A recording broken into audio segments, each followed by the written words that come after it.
On your guys' GR86s, do you know how long you guys are estimated on those in terms of like getting allotments and how long it takes to maybe get one in? The red one does interest me. I just don't want to pay markups on cars right now. Well, are Um, you trading anything in? well, I possibly would be trading in my 2021 Chevy Camaro.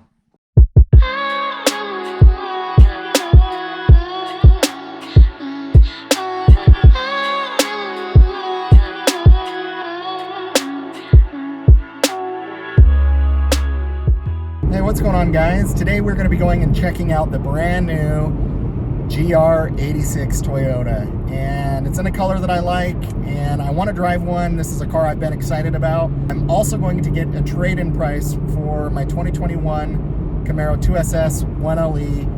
No, I'm not playing around with this dealership. It is something I'm considering doing, and I'll explain at the end of this video why that might be something I am potentially looking into. But first, I want to drive the car. So let me go ahead and show you guys some clips of the car.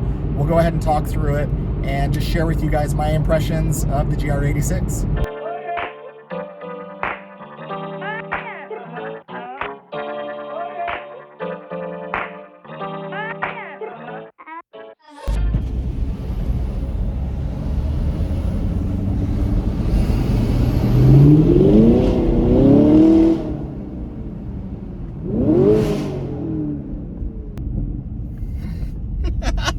There's a Prius behind me. Suck on that, Prius! A little bit of American muscle.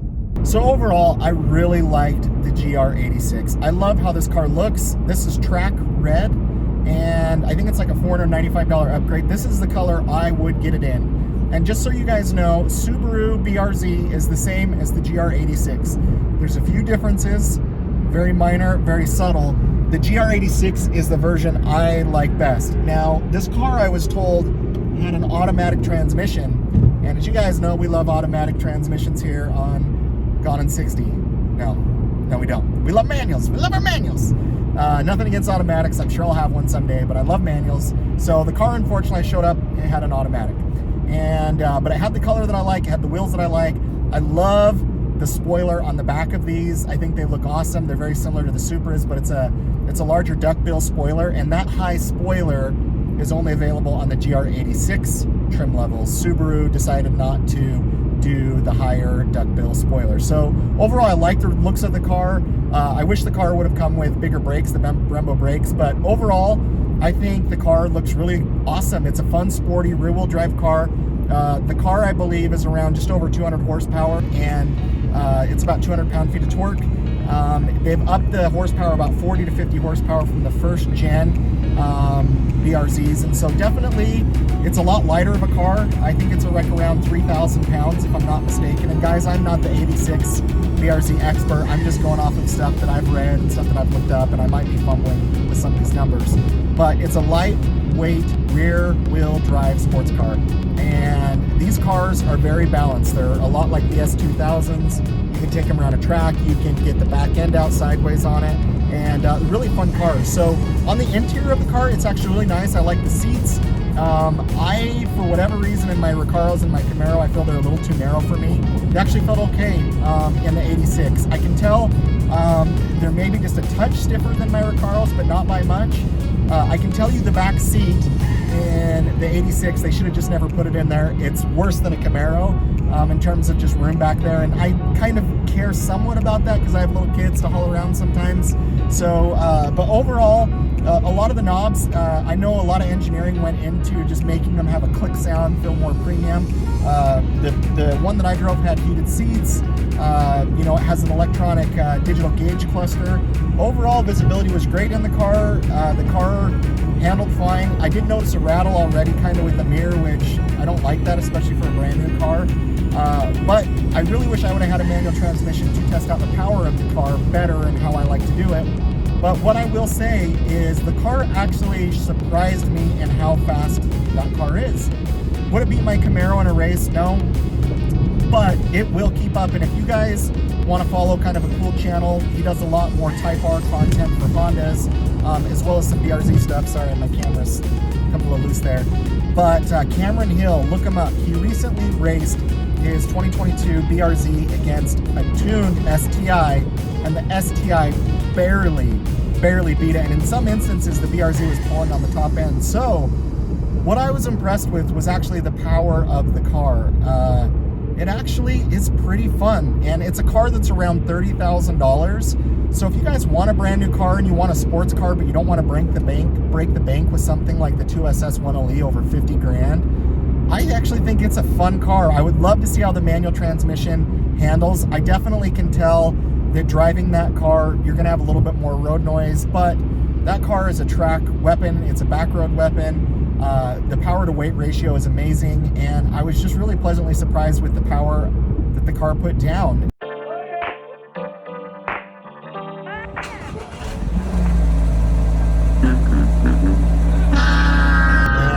And everybody that drives it agrees. And the previous generations, they were a little too weak, and by the time you modded them, it really didn't make much of a difference. So I mean, if you do some minor bolt-ons to that car, if you found a way to put a supercharger or turbocharger on it, that car would rip. The infotainment screen was great sized.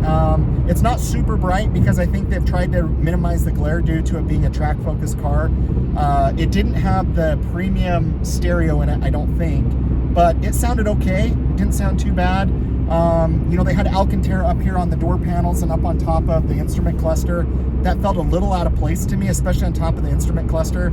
I'm not a big fan of that. I would much prefer something like this leather, but they did try and add those nice touches to make it feel more premium. But overall, I was pleasantly surprised with the car. For a $30,000 car, what you get for the money is actually a lot of fun. And I just wish I could drive that car without a salesman in there. I wish I had a manual, because that car, I think, will kick out the back end.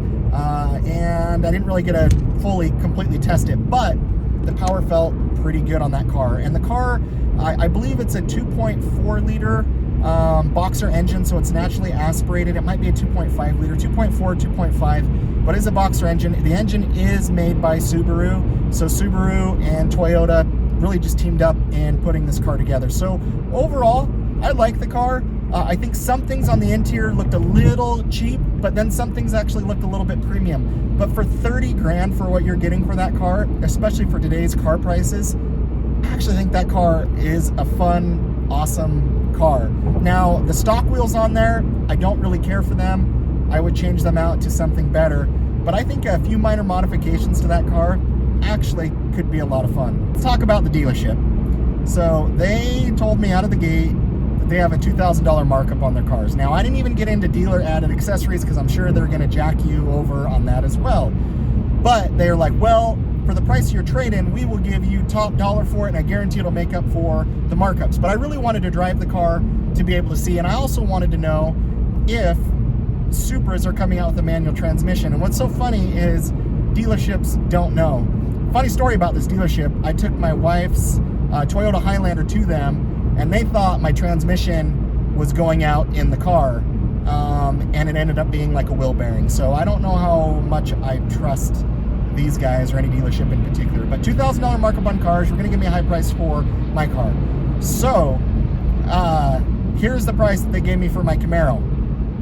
Wasn't really a fixed price. It was like, well, by the time the car comes in, which they quoted me about 4 to 5 months, maybe 6 months to get a new car, and they're gonna give me $45,000 for my Camaro. Now, I know good and well, if they buy that car from me, they are listing that car for $52,000 to $53,000. Guarantee it. $45,000 is not gonna cut it for me on selling this car. No way on earth. Vroom has given me an offer for this car at close to $49,000. It's like 48, it's basically $49,000. You know, I think 49 to 50, and even just north of 50, given today's car market, is what these cars should go for. So needless to say, after I told him 45, or he said, oh, well, just, yeah, today you could probably get that price. And I'm sitting here going, okay, I'm selling you a muscle car in the middle of wintertime that's a manual transmission. And you want to give me a lower price in summertime when people will actually want a car like this. So I don't do business that way. I don't trust dealerships that do that. So I get it, they have to make money. I get it, they don't have inventory. But not only are you gonna charge me over sticker price for a car, but you're also gonna lowball me on an offer for my car. If you go to Kelley Blue Book, NADA, this car, even at clean retail, is around 49,000, 48,000. So I just, man, going through the experience of trying to buy cars from dealerships, it scars you. It's not fun. So why am I potentially looking at a GR86? I don't even know if I'm going to do it, guys. I really don't. I said to you guys before, I want to be able to minimize my car payments. I'm paying basically my mortgage and car payments between the 3000 GT and my Camaro. And guys, I like buying cars. I love all cars. I get bored after a while of cars. And I know some people think I'm crazy, but I really love all cars. And I know that might not sit well with some of you. But I do eventually want to lower my payments and get something more affordable. You know, this car has about 50 grand in. I'm over 20 in the 3000 GT. I'm over $70,000 just in cars. So I still want to bring fun cars to the channel, new cars. So the Toyota GR86, if the Supers come out with the manual, I'm going to find a way to probably make that happen. I'm really excited about the Honda Type R, honestly, because it would be nice to have a four-door. And what I am trying to work to on the channel is I really want a Honda S2000. That car has been on the back of my mind ever since I bought my Mitsubishi 3000 GT VR4. So I'm still waiting to get that car fixed up. I'm almost at this point ready to take a loss on the car because it is just so hard to get parts. It takes forever. I have made that car so much better than what I found it in, but I overpaid for the car. Plain and simple, I overpaid for the car given the condition it's in. Now it's in awesome shape with still some minor things, but I want to move on. I want to be able to get an S2000 by the summertime. I would love to have that happen because that car as a manual enthusiast is fun. It's not powerful, but man, it is just fun to drive.